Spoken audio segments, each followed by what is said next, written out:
Guys, welcome back to my channel. ഇനി നമുക്ക് മസാല ചോള ഉണ്ടാക്കാം. നല്ല കൊമ്പ മേശൊക്കെ ഉണ്ട് കേട്ടോ.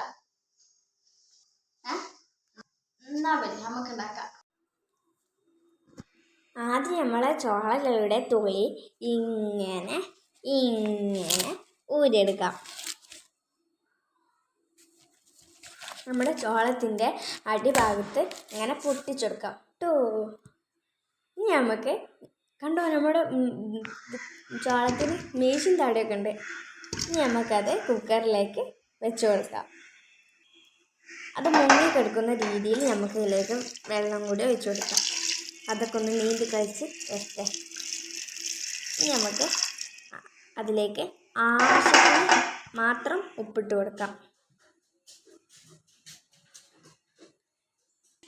ഇനി നമുക്ക് നന്നായിട്ടൊന്ന് വേവിച്ചെടുക്കാം. ആ സമയം കൊണ്ട് നമുക്ക് ഇതിൻ്റെ മസാല തയ്യാറെടുക്കാം. ആദ്യം തന്നെ അതിലേക്ക് 1 സ്പൂൺ കാശ്മീരി മുളക് പൊടി ഇട്ട് കൊടുക്കാം. അതിനുശേഷം ഉപ്പിടുമ്പോൾ ശ്രദ്ധിക്കണം. നമ്മുടെ കമ്പത്തിൽ ഉപ്പിട്ട് വെച്ചിട്ടുണ്ട്, അതുകൊണ്ട് ഉപ്പ് ഏറി പോകാതെ സൂക്ഷിക്കണം.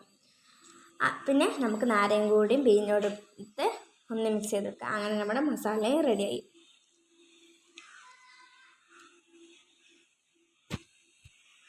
കൊള്ളിമേൽ എന്തെങ്കിലും കൊള്ളിമേൽ കുത്തി കൊടുക്കാം. ഇട്ടെടുക്കാം. എല്ലാം ചീറ്റല്ലോ കുടുകൂടൊക്കെ എനിക്ക് പേടിയാവുന്നുണ്ട്. പേടിച്ചാലങ്ങനെ ഉണ്ടത് ആക്കിയെടുക്കണ്ട. ഞാൻ എന്തായാലും ചുട്ടെടുക്കണ്ടേ. ബ്ലാക്ക് കളറാവുണ്ട്, പെട്ടെന്ന് കാര്യം. നല്ല പൊട്ടലും ചീറ്റലൊക്കെ ഉണ്ട്.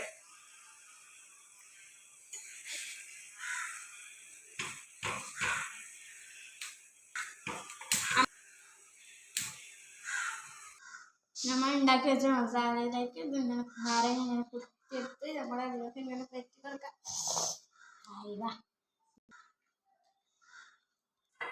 നല്ല തേച്ച് പിടിപ്പിച്ചിട്ട് നമുക്ക് എല്ലായിടത്തും നല്ല ഉള്ളിലേക്ക് ഇറങ്ങി കിട്ടണം. മസാല തേച്ച് പിടിപ്പിച്ച് നല്ല കുട്ടപ്പന്മാരായി കിടക്കണണ്ട. നമ്മൾ മസാലകളൊക്കെ നല്ല തേച്ച് കുളിപ്പിച്ച് വെച്ചേക്കണേ. നമ്മുടെ കമ്പമ്മേശങ്ങ കെടുക്കണ കെടുപ്പ് കണ്ട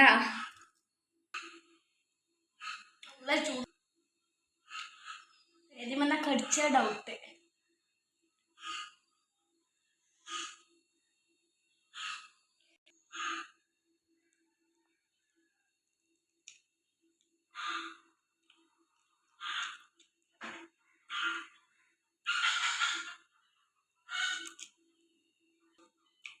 അടിപൊളി ടേസ്റ്റ് കേട്ടോ. വീഡിയോ ഇഷ്ടമായ ലൈക്ക് ചെയ്യുക, ഷെയർ ചെയ്യുക, സബ്സ്ക്രൈബ് ചെയ്യുക. Bye bye.